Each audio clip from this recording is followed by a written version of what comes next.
A la Comunidad Cristiana de Transformación, una iglesia con propósito para la gente de hoy. Qué bueno que usted está visitándonos, qué bueno que usted está aquí, qué bueno que usted está en este lugar. Entonces, vamos a leer Biblia, vamos a orar y vamos a escuchar el mensaje de la palabra de Dios para nuestra vida hoy. Que Dios nos ayude. El título del mensaje de hoy lo hemos titulado El proceso es para transformarte. Y vamos a utilizar como base teológica o como estudio, base de estudio, el libro de Números. Libro de Números. El libro de Números es el cuarto libro de la Biblia. Está Génesis, Éxodo, Levítico, Números y el último es Deuteronomio, del Pentateuco. Números capítulo 13. Vamos a leer como base el verso 21 y el verso 22. Dice así. Vamos a leer en el nombre de nuestro Señor Jesucristo, con la bendición del Padre y la unción poderosa del Espíritu Santo. ¿Listo? Dice, y ellos subieron y reconocieron la tierra desde el desierto de Sin hasta Rehob, entrando en Amat, y subieron al Negev y vinieron hasta Hebrón, y allí estaban Aimán, Sesai y Talmai, hijos de Anac. Hebrón fue edificada 7 años antes de Zoán en Egipto. Amén. Padre, yo te doy gracias en el nombre de Jesús. Te ruego por favor, Espíritu Santo, que esta palabra marque nuestra vida, nos ayude, Señor. A las personas que la van a escuchar, Dios mío, que les ayude. Y a nosotros que nos recuerde, Dios mío, de dónde nos has sacado y a dónde nos vas a llevar, Señor, en el nombre de Jesús. Amén y amén. Muy bien, vamos a contextualizarnos. En este libro, en estos pasajes que vamos a leer, estaba ocurriendo un acto bien interesante. Fue el libro, o el tiempo más bien, en el que Dios empezó a sacar a Israel de la tierra de Egipto, tierra de esclavitud. Este suceso ocurrió hace aproximadamente 3.500 años. Y en ese tiempo, que Dios empezó a sacar a Israel, a su pueblo de Egipto, Él empezó a hacer cosas para que el día de hoy nosotros tuviésemos claro el proceso de Dios para con una nación. Hace un tiempo estuve hablando con un muchacho que es ateo, bueno, era ateo hasta ese momento, y ahora es agnóstico, pero ya por lo menos dejó de ser ateo, y ahora entró en el aspecto de tener algún tipo de fe. Entonces, hablando con el muchacho, ya por lo menos tiene algo de relación con la divinidad. Bueno, muy bien. ¿Qué pasó? Le pregunté, el muchacho me decía que cómo hacía yo para comprobarle o confirmarle que Dios era real, que Dios existía. Y entonces yo le dije, es muy fácil, mira la nación de Israel. Le dije, no estudies nada de religión, solamente mira la historicidad de esa nación. Y estudiando la historicidad de esa nación te vas a dar cuenta que Dios es real, que Dios existe.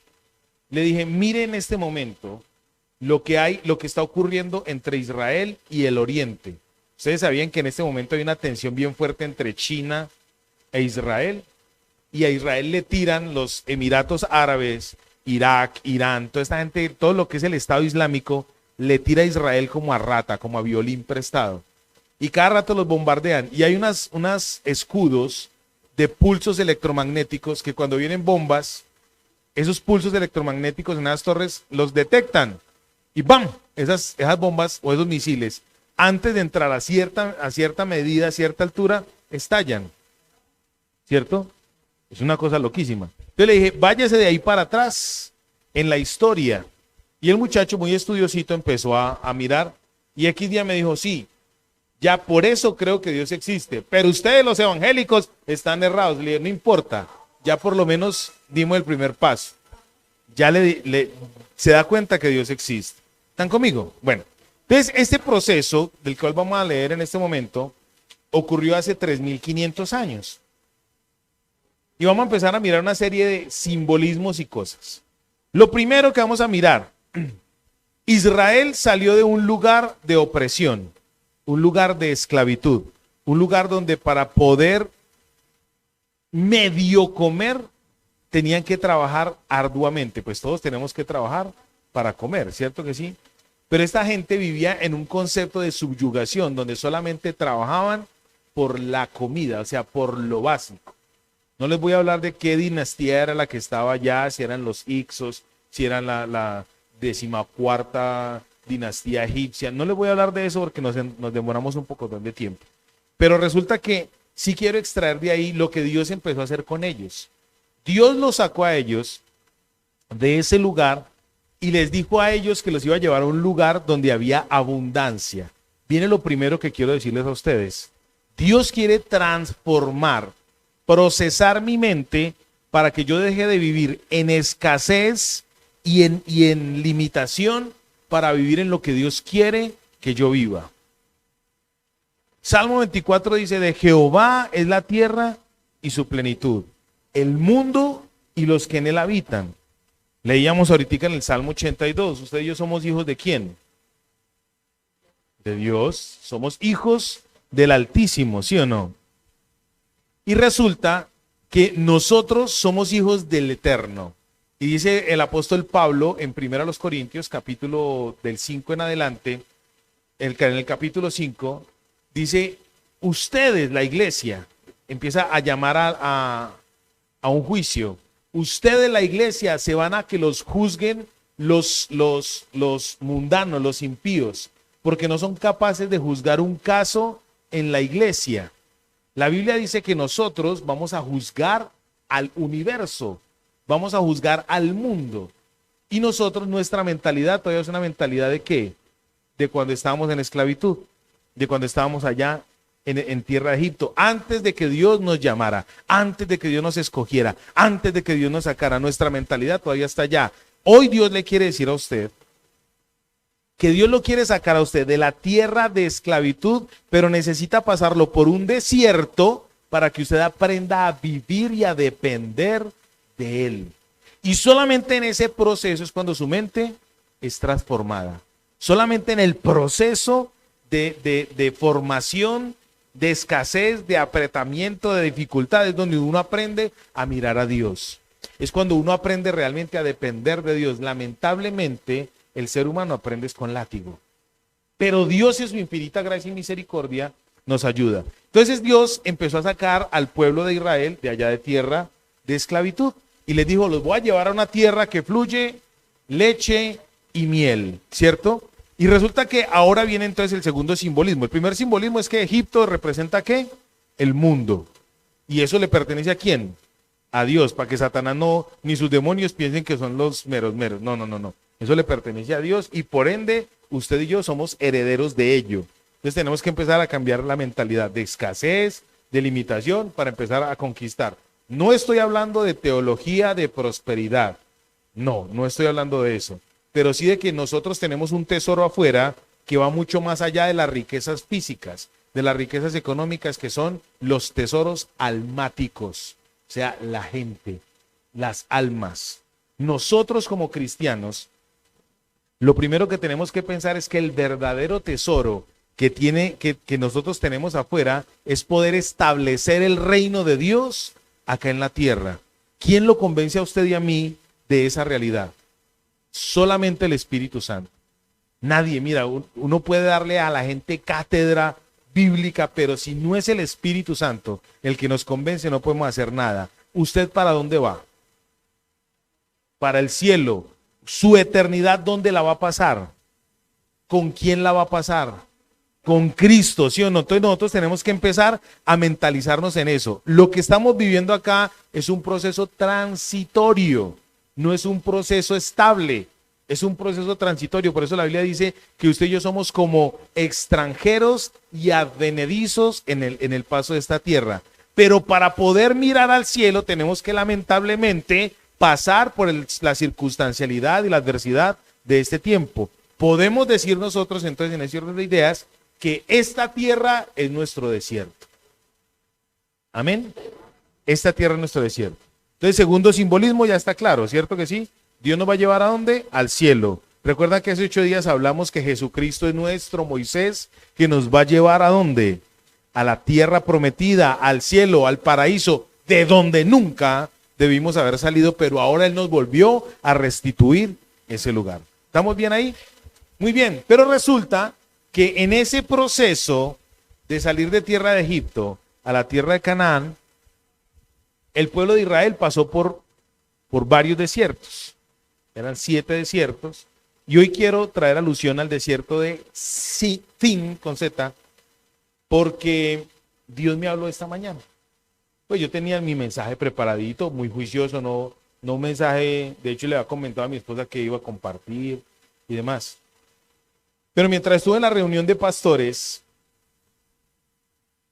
yo miraba a mis hermanos pastores y yo decía, Dios mío, ¿cómo necesitamos nosotros un encuentro personal con Jesús? ¿Cómo necesitamos nosotros un encuentro directo, una relación viva, biológica, dinámica con Jesús? Y yo le dije, Señor, ¿yo cómo hago para transmitirle esto a la iglesia, a mis amados hermanos? ¿Cómo hago para transmitirles esto? Y se me vino una frase a la mente. Y la frase fue, solo Dios nos saca al desierto cuando nos quiere procesar. Cuando quiere que nosotros dependamos solamente de Él. Dios los sacó de Egipto y los iba a llevar para Canaán.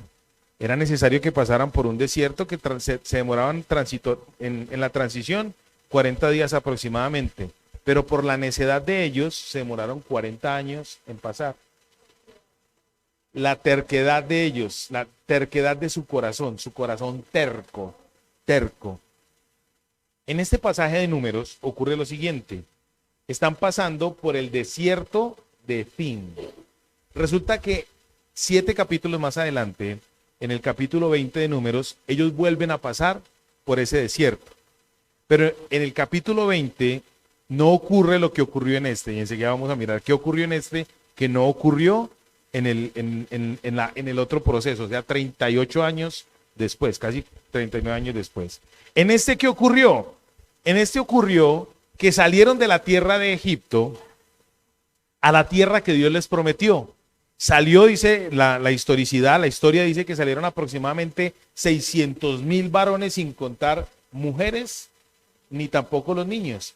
Haciendo la regla de 3, que era papá, mamá y 2 niños o 3 niños, la regla de 4 más bien, bajita la mano, eran 2.400.000 personas que salieron. Vamos a empezar a analizar esto.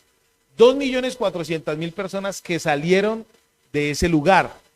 ¿Usted se imagina el baño para 2.400.000 personas?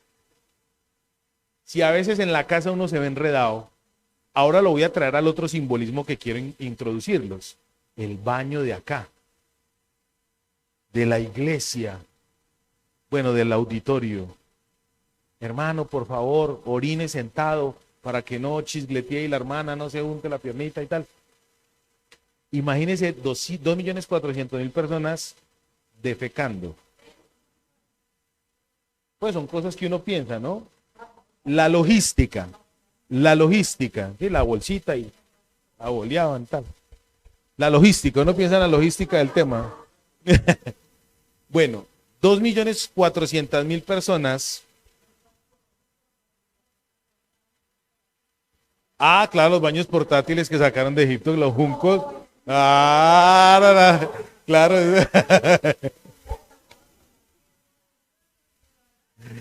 Obvio.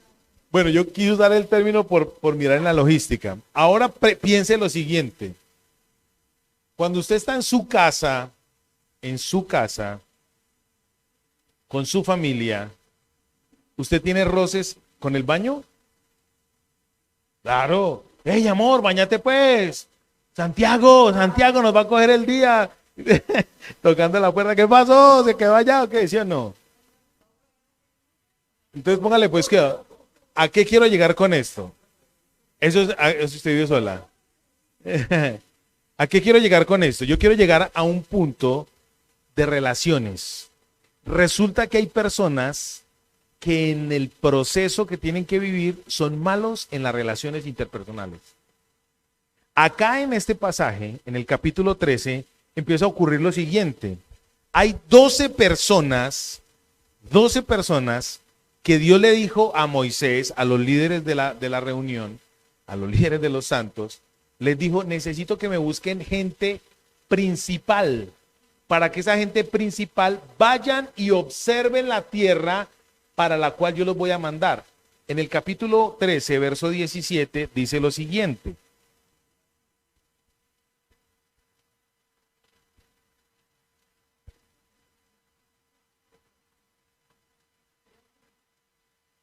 En el verso 17 dice, los envió pues Moisés a reconocer la tierra de Canaán, diciéndoles, ojo con esto, ¿a qué los mandaron?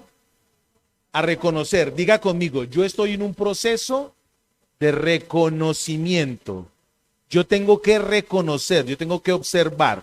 A estos 12 principales los mandó Moisés ¿a qué? A reconocer. Y les dijo, ustedes van a reconocer la tierra y van a mirar estas características. ¿Cuáles eran? Las siguientes. Suban de aquí al Negev y al subir al monte del Negev, empiecen a hacer esto. Observen la tierra como es y el pueblo que la habita, si fuere fuerte o débil, si poco o numeroso. Verso 18. ¿Cómo es la tierra habitada? Si es buena o mala. ¿Cómo son las ciudades habitadas? Si son campamentos o plazas fortificadas. ¿Y cómo es el terreno? Si es fértil o estéril. Si en él hay árboles o no. Y esforzaos y tomad el fruto del país. Y era el tiempo de las primeras uvas. En sí, ¿cuál fue el mandato que Dios le dio a ellos a través de Moisés? Que observaran, ¿cierto? Que observaran. Usted no ha visto que uno llega a la iglesia y empieza a observar. Ahí sí llega a observar. Usted no ha visto que usted todo el tiempo que está en ese momento viviendo, ¿qué está haciendo? Observa, ya se montó Petro. Y entonces uno empieza a observar.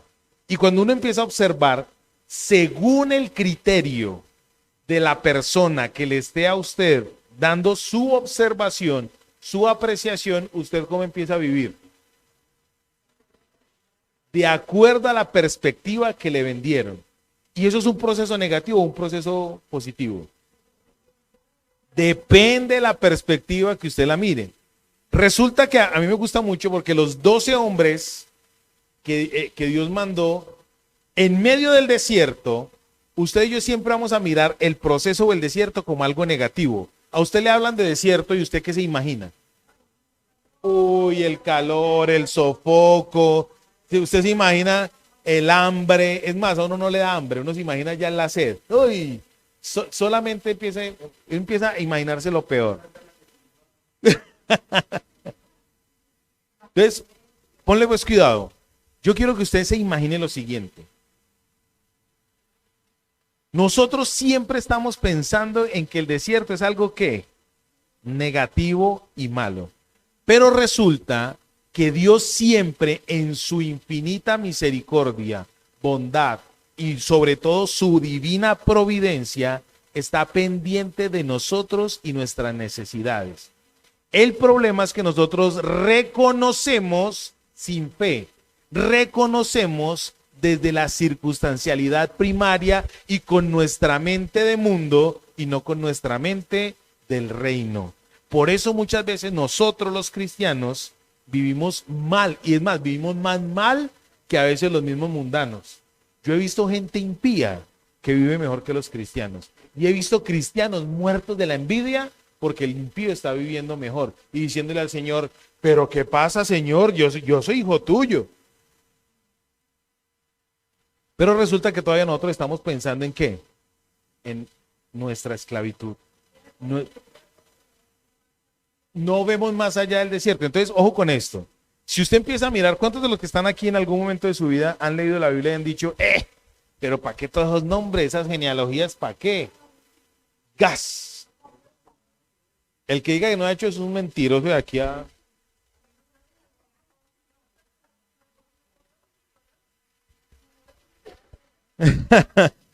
Me voy a obligar. Entonces, hoy les voy a leer 12 nombres. 12 nombres. Y les voy a mostrar que cuando Dios mandó a esas 12 personas tenían unas características que venían de parte de Dios. Y esas características venían de parte de Dios porque Dios en medio del desierto nos está proveyendo, nos está capacitando. Y entonces ese desierto se convierte en un proceso formativo. Y el proceso formativo, por esencia, por naturaleza, tiene que coger la mente de una persona y la tiene que transformar. ¿Quién de los que está aquí no ha aprendido del error? Y si no ha aprendido, entonces le toca volverse a equivocar hasta que aprenda. Cuando uno le dice a los hijitos, los que tenemos hijitos, no se meta por ahí que vio, yo le dije, ¿ya aprendió? ¿Quién no hizo el reguero de coger una botella y agacharse con la botella así? Solo hasta que usted no aprende a ecualizar, a agacharse así, sin agacharse completamente, hace el reguero, ¿cierto que sí? Resulta que Dios hizo algo con el pueblo, mandó a hombres y cada nombre de cada hombre tenía un significado que era provisión de Dios, era divinidad, era algo que Dios le daba a ellos, pero que ellos no lo habían visto porque su mente ¿dónde estaba? Todavía esclava. Dice en el libro de Números,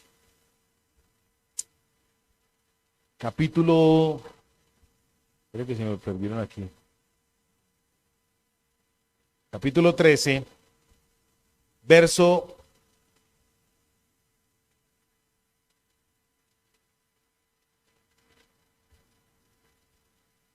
3. Dice, y Moisés los envió desde el desierto de Parán conforme a la palabra de Jehová. ¿Quién es el que habla aquí? Dios, dice conforme a la palabra de Jehová. Y todos aquellos varones eran príncipes de los hijos de Israel. Estos son sus nombres. De la tribu de Rubén, el mayor, había un hombre que se llamaba Samúa. Y Samúa significa escuchado, escuchado por Dios, renombrado. Era una provisión de parte de Dios. ¿Qué quiere decir eso? Dice la Biblia que el pueblo de Israel clamó a Jehová y Jehová ¿qué hizo? Los escuchó. Entonces Samúa representaba ¿qué? La inclinación del oído de Dios hacia ellos. Y él era uno de los que se fue a reconocer la tierra. Y el tipo, les voy a adelantar algo de la historia, el tipo no reconoció la tierra. El tipo vio la tierra y solamente vio los defectos que había en la tierra. Se trajeron un sarmiento de uvas que entre dos lo tenían que cargar. Pero el tipo solamente miró ¿qué? Todo lo negativo. Uy, allá están los gigantes, hijos de Anac, raza de gigantes. Somos a nuestro parecer como langostas. O sea, ellos se creían menor que ellos. ¿Será que acá en la iglesia ha pasado eso? Que nosotros vamos a conquistar, vamos a tragarnos a Itagüí. Y sale automáticamente de nosotros aquel espiritual que dice, no, pero tenemos que orar primero. Sí hay que hacerlo, pero también hay que ir por ese tesoro. Me estoy dando a entender, ¿no? Resulta que ese hombre llamado, ¿qué? Samúa. Escuchado, renombrado por Dios. De la tribu de Simeón, el segundo, Safat. Safat significa él ha juzgado. Y él es con mayúscula. O sea que ¿quién fue el que juzgó? Dios. ¿A quién había juzgado Dios ya? A Canaán. Ya sobre Canaán había un juicio divino. ¿Y quién iba a ejecutar el juicio? Israel. Hoy en día, ya sobre la tierra hay un juicio divino. ¿Y quién es el que tiene que ejecutar ese juicio divino? Yo, la iglesia del Señor. La Biblia dice en el libro de Isaías que de Israel van a hacer un renuevo. Jesucristo ya nació y él va a regir con vara de hierro. Y adivine quién es la vara de hierro. Usted y yo somos la vara con la que el Señor va a regir. Por eso me gusta mucho cuando estamos estudiando con mi esposa el Salmo 82, donde dice que está Dios en la reunión de ¿qué? Eso es un tema largo para trabajar. Ustedes, la vara de Dios, el azote de Dios. Pero como yo no conozco el proceso de Dios, adivinen qué me convierto. Dejo de ser la vara de Dios para convertirme en el azotado del diablo. Porque nos encanta, nos fascina vivir en condenación, nos fascina mirar lo limitado, nos fascina minimizar a Dios en su mínima expresión. Yo creo en Dios, mentira. Mentira, si usted y yo le creyéramos a Dios, yo le pido perdón a Dios todos los días. Porque si usted y yo le creyéramos a Dios, nuestro comportamiento sería totalmente diferente. Nuestra forma de relacionarnos con Él sería totalmente diferente. Yo no quiero que usted piense que yo le estoy diciendo esto por usted, pero se lo estoy diciendo a usted. Yo soy el primero que le tengo que decir a Dios, perdóneme, perdóneme, porque yo no he mirado el juicio suyo sobre las naciones en misericordia y en amor, sino que lo estoy mirando como yo lo miro primariamente, con mi mentalidad de esclavo. ¿Están conmigo? El tercer hombre, que era otro principal, se llamaba Caleb. Caleb venía de la tribu de Isaacar. De la tribu de Judá. Caleb venía de la tribu de Judá. Caleb significa grito, alarido, y fue uno de los dos que le dijo al pueblo, cállese, que nos vamos a tragar como a pan a todos esos gigantes hijos de Anac. Por tiempo, no voy a seguir con ellos, pero le voy a decir los nombres. Estaba Samúa, Zafat, Caleb, Igal, Oseas, que es el mismo, Josué, Palti, Gadiel, Gadi, Amiel, Setur, Nabi y Gebel. 12 hombres que cada uno tiene una característica que viene de parte de Dios. Si usted quiere estos significados, me escribe por el interno y yo se los envío. Yo le envío estos significados.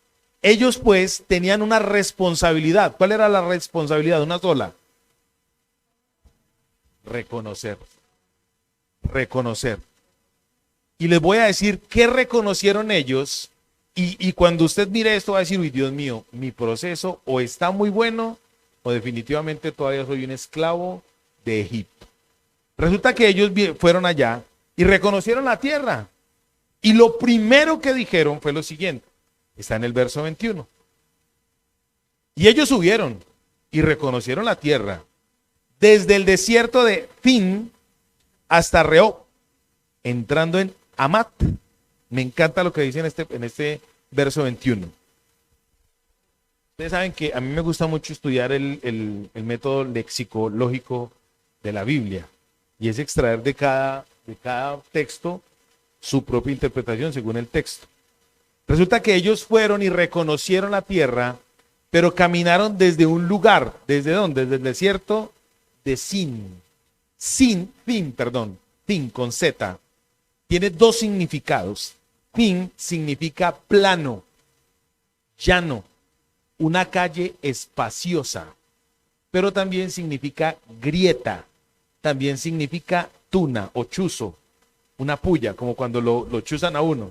Ustedes han escuchado el término, chúzele para que se mueva, chúzele para que se mueva. Dios quiere que usted sienta el chuzón de Dios, ¿para qué? Para que se mueva. Y adivine qué le tiene Dios a usted y a mí en este proceso.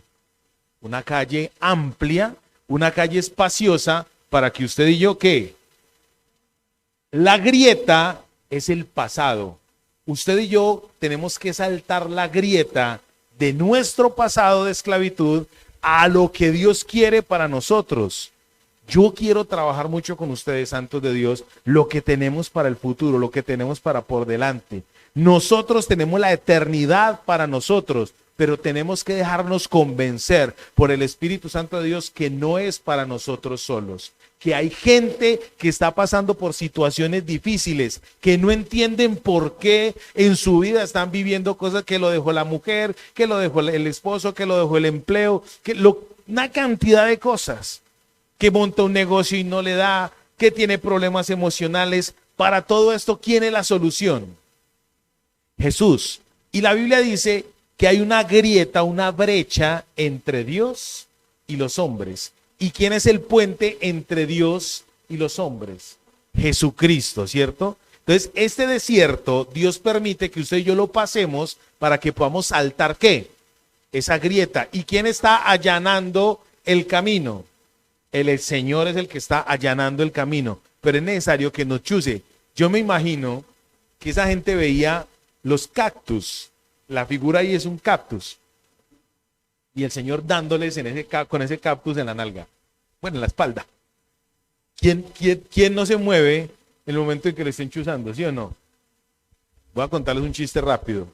Había una gente en una... No, mentira, no lo voy a contar rápido. Entonces resulta, ¿quién no...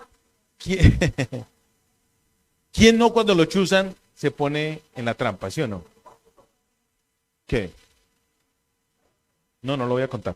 Entonces resulta que en ese momento ellos empezaron a caminar por un lugar, después de reconocer la tierra, empezaron a caminar por un lugar. Dice que ellos se fueron desde el desierto de Fin hasta Rehob. Ojo con esto.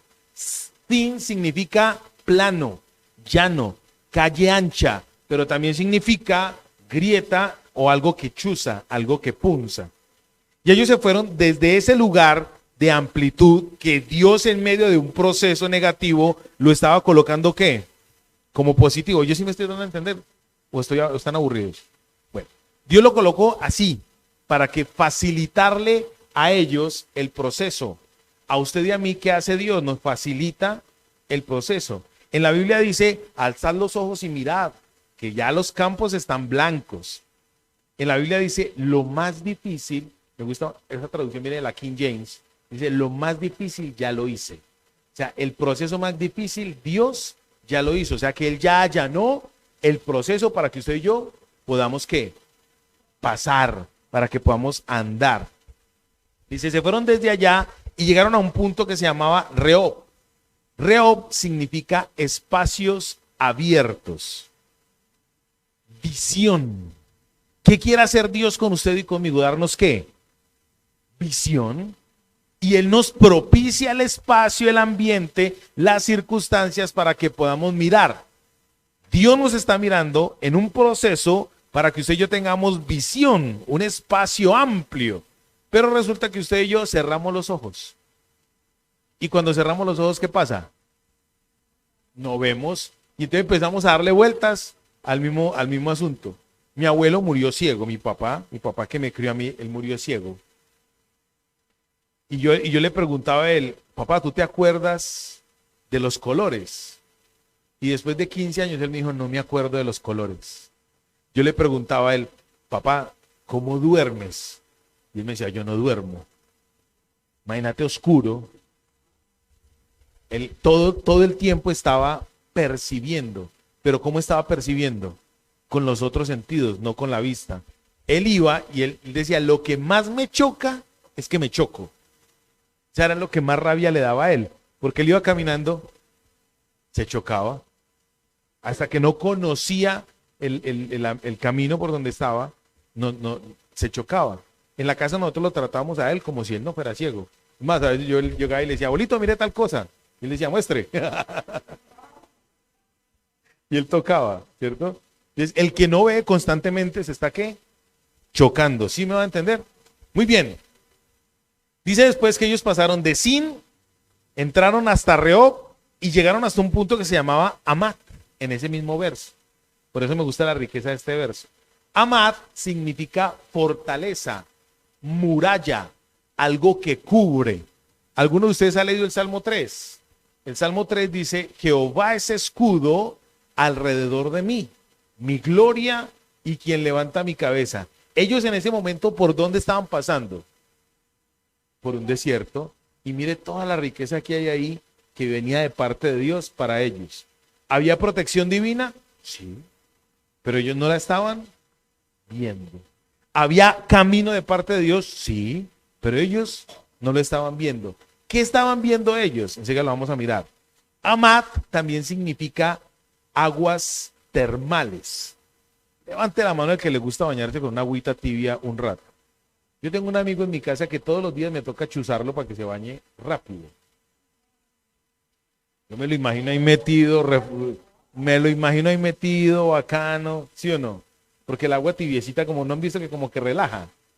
Amat significa aguas termales y al mismo tiempo significa muralla. Dios propicia el proceso con las herramientas para que usted y yo no lo vivamos tan drásticamente. Pero ¿quién es el que realmente lo ve mal? Yo soy el que lo veo mal, porque yo no estoy reconociendo la visión de Dios, sino que estoy mirando según mi perspectiva. Esta gente no era gente de fe, aunque tenían de parte de Dios los dones de fe. La divinidad había entrado en ellos y les había mostrado la salvación, pero ellos no tenían de parte de Dios. Dice en el verso 22, y subieron al Negev. Negev significa árido o estancado.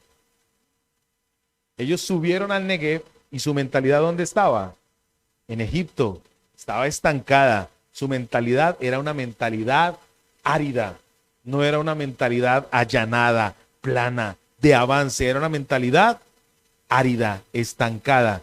Subieron al Negev y vinieron hasta Hebrón. Hebrón significa oír. Ahí parece que como que tuvieron algo de aliento, ¿no? Hebrón significa oír. Pero uno sigue leyendo el texto y se da cuenta que no escucharon algo bueno. Vinieron a Hebrón, que significa oír, y allí estaban. Este es el nudo donde yo quería llegar. Ahimán, Sesai y Talmai, hijos de Anac. Hebrón fue edificada 7 años antes de Zoán en Egipto. Ellos llegaron y empezaron a decir, la tierra que está allá, efectivamente es tierra que da fluye leche y miel. Pero allá hay gente grande, gigantes, hijos de Anac, raza de gigantes. Y hablaron de 3 gigantes específicos. Uno se llamaba Ahimán, Sesai y Talmai. Resulta que estos 3 gigantes hoy en día están en la iglesia. Hoy en día estos 3 gigantes están en el desierto que usted y yo estamos viviendo. En el proceso que usted y yo estamos viviendo. Es el nudo, pero se desenvuelve rapidito este nudo. El primer aspecto o el primer gigante que evita que el proceso de transformación de nuestra mente cambie es el siguiente. En el verso 22 está Ahimán. Y Ahimán significa hermano del hombre o hermandad, pero no fraternidad. Hermano del hombre. El segundo significa, Sesai significa el de vestiduras blancas o blanquizo, alguien que es muy aparente, blanquizo. El tercero significa Talmai, que es surco que suspende las aguas. Estos 3 gigantes, porque eran gigantes, hijos de Anac, eran anacitas, estaban en ese punto específico, en ese momento donde ellos estuvieron en un proceso de estancamiento, donde solamente escuchaban lo negativo, donde solamente escuchaban lo que no era bueno, lo que no los estaba llevando a la tierra prometida, lo que no les estaba mostrando la bendición de Dios, lo que no les estaba mostrando lo que Dios tenía. Ellos empezaron a escuchar lo que venía ahí. El primero, Ahimán, significa hermano del hombre. Era un falso hermano. Porque todo lo que proviene del diablo es una imitación de lo que proviene de Dios. Un engaño, una falsedad. Y va a encontrarse usted con hermanos en la iglesia. Yo sé que usted está pensando en algunos. Va a encontrarse con hermanos que aparentemente son muy buena gente. Pero aquí está diciendo que es un gigante que está metido en la iglesia, que es una falsa hermandad. Ahora, ojo con lo que le voy a decir. Usted ya pensó en un hermano, pero puede que usted sea ese falso hermano. Porque si su mentalidad todavía no ha sido, no, usted no. Su mentalidad ha sido transformada. Si su mentalidad no ha sido transformada, puede que usted sea ese hermano banderita. Ese hermano que le gusta juzgar. Ese hermano que no está observando la bendición de la tierra prometida, sino que todavía tiene la mentalidad de ¿qué? Del mundo, de Egipto, esa mentalidad competitiva, esa mentalidad pobre, chillona, autoconmisericente. Mire, yo les digo con honestidad, hermanos, yo fui mucho tiempo un cristiano chillón. ¿Cómo está, hermano? Bien. Ese bien tan maluco. Bien, ahí.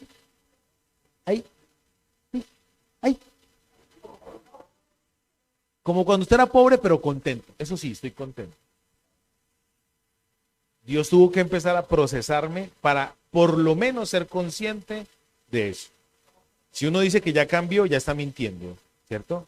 Pero por lo menos ser consciente, convencido de esa actitud. Esa actitud hay que cambiarla. Porque si no te dejas procesar, no vas a ¿qué? Transformarte. ¿Dios qué quiere hacer contigo? Transformarte. ¿Cierto? ¿Qué tan buen hermano soy yo con mis hermanos de la iglesia?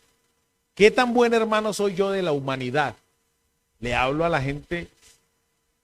Ay, Dios mío. ¿Qué tan aimán soy yo?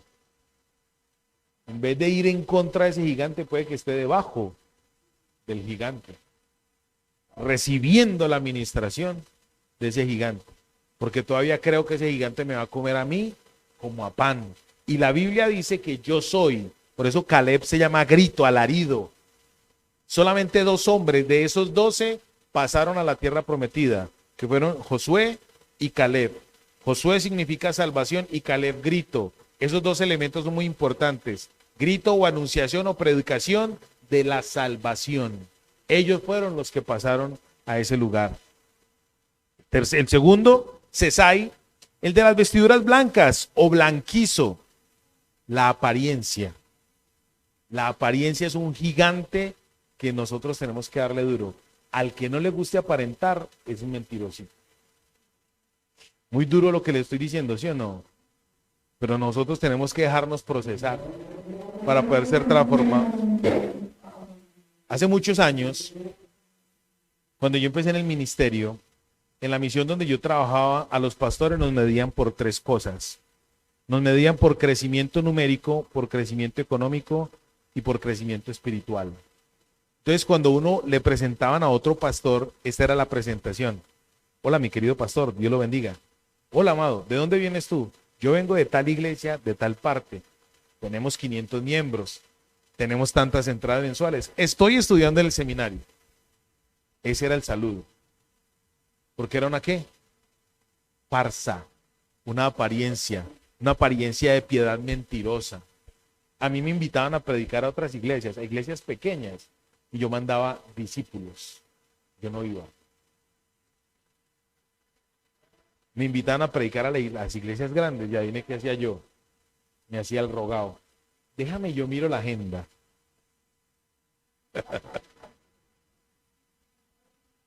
Sí. Apariencia, por eso le digo. El blanquizo, el vestido de blanco. La Biblia dice que procuremos buscar las vestiduras blancas que el Cordero blanqueó, no las que yo haya blanqueado conmigo mismo. Cuando Jesucristo se le apareció a Juan en la isla de Patmos, Juan decía que él había visto un blanco más blanco que el blanco, que ningún lavador, un blanco que ningún lavador podía haber blanqueado. Blanco, no transparente, blanco. La Biblia dice que nosotros en la eternidad vamos a tener vestiduras blancas que el Cordero ha blanqueado con su sangre. Hágame esa pues. ¿Sí o no? Jesús trató a los fariseos cuando les decía sepulcros blanqueados, porque por fuera están y por dentro están llenos de podredumbre. La religión siempre va a ser aparente, con filtros. ¿Y Dios qué quiere? Que usted y yo seamos ¿qué? Sin filtros. Hay gente que dice, tiene conflictos con el pastor Alexander porque el pastor Alexander por lo general anda sin filtros. Por lo general. Es un problema para que no le guste el filtro. Yo le doy gracias a Dios porque estamos aprendiendo a ser transformados en este proceso. Termino con este. Talmai. Talmai significa surco que suspende las aguas. El surco que suspende las aguas son los obstáculos. Y es un gigante que en la iglesia es donde más se ve. Este mensaje es para gente nueva que nos estén escuchando, pero para los cristianos. Por ejemplo, un obstáculo en la gente de afuera, el que no conoce de Dios, que apenas está empezando, gente con complejos de inferioridad, que van a una entrevista de trabajo y apenas se encuentran con el psicólogo, pueden ser muy inteligentes, pero se encuentran con el psicólogo y se bloquean. Hágame un dibujito aquí porque lo evalúan con ellos y hacen ¿Cómo se proyecta usted en 15 años? No, yo me proyecto teniendo 45. Obstáculos. ¿Usted se siente capacitado para administrar esta bodega? Le dicen a un muchacho. ¿Quién coloca los obstáculos? Yo sí me estoy dando a entender. Los obstáculos, ¿quién los coloca? ¿Usted se siente capacitado de vivir y vender estos productos? Sí. Pero hay otros que dicen, uy, es que la barba no, problema para los calvos, no. ¿Quién le va a comprar a uno minoxidil ni toda esa vuelta? Es un problema. Los obstáculos. Los obstáculos son un gigante que según la Biblia usted los tiene que observar, pero no quedarse mirándolo, sino pensando lo que dice la Biblia, meditando lo que dice la Biblia, superando eso. Ahora, reconocerlos. Mira, si yo reconozco el mal, si reconozco contra qué estoy peleando, pues más fácil lo voy a vencer. Josué y Caleb, cuando pasaron el informe, ellos no dijeron, uy, sí, allá hay tremendas frutas. No, Josué y Caleb dijeron, no, yo necesito es pasar allá. Me encanta porque más adelante, en Números 20, Caleb le dijo a Josué, yo estoy picado, porque hace 40 años yo quería entrar aquí y no me dejaron. Ustedes van a leer eso en su casa. 40 años más adelante, Caleb cogió la región de los anacitas. El tipo cogió y 40 años después se fue con sus hijos, Otoniel y sus yernos y demás, y con lo primero que acabó, él dijo, tengo 85 y me siento de 40. Yo me imagino ese tipo dándole vueltas a ese desierto diciendo, por culpa de estos retrasados estoy todavía aquí. Pero cuando le dieron la oportunidad, ¿a dónde fue ese tipo? Él, dice la Biblia, que fue el que acabó con Aimán, Sesai y Talmai. Caleb fue el que acabó con la región de los anacitas. Él acabó con ese territorio donde habían gigantes, hijos de Anac. Ahora viene la pregunta, ¿usted consideraría ser como Caleb? Que va a acabar con la falsa hermandad, que va a acabar con las apariencias y que va a saltar los obstáculos. Para eso, para eso necesitamos entender hacia dónde vamos.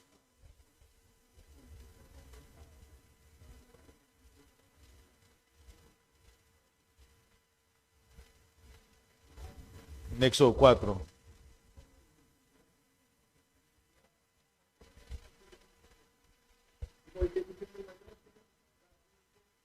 Y en todas Dios le daba la solución. Ay, Señor, es que soy gago, yo gagueo para decir popó. Ahí está su hermano Aarón que él dice, no se preocupe.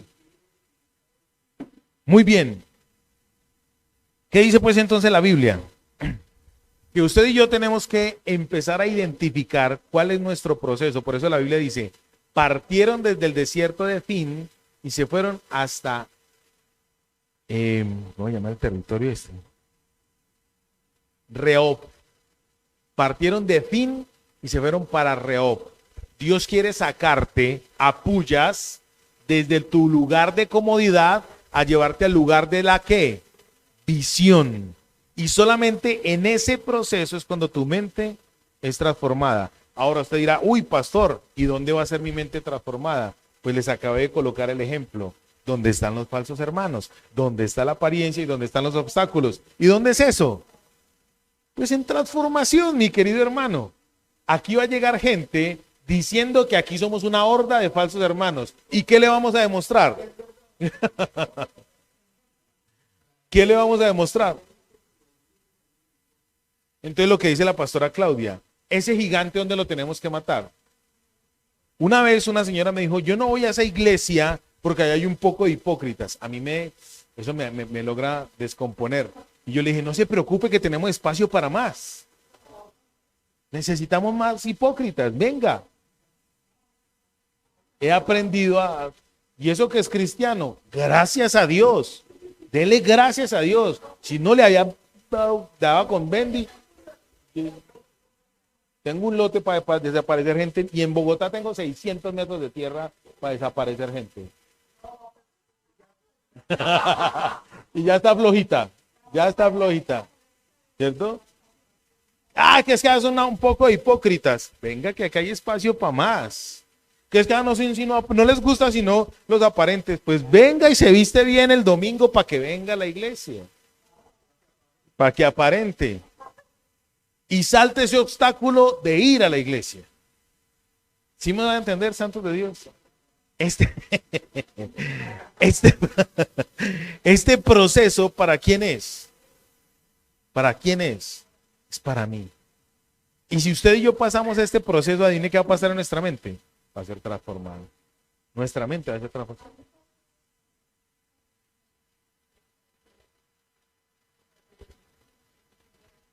Hay muchas cosas por conquistar en nuestra vida y no se dan porque estamos mirando los gigantes hijos de Anac. O los dejamos que estén poseyendo nuestra tierra. Nosotros pues pensando en el caldo de cebolla y Dios con ganas de llevarnos a mirar esas ubotas y a...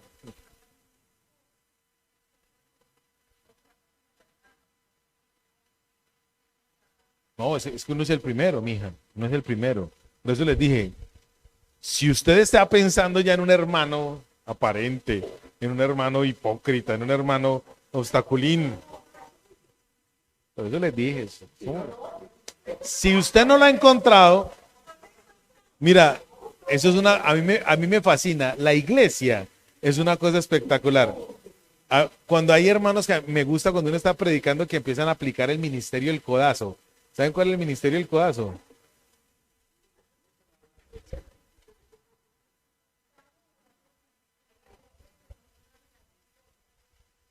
Del codazo. Las esposas son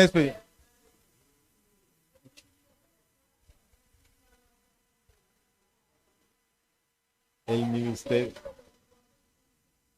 Cuando ya estemos delante de la presencia del Señor, el salmo futurista. Cuando estemos allá. A ver, hermano Joanny, hermano Johnny, hermana Leida.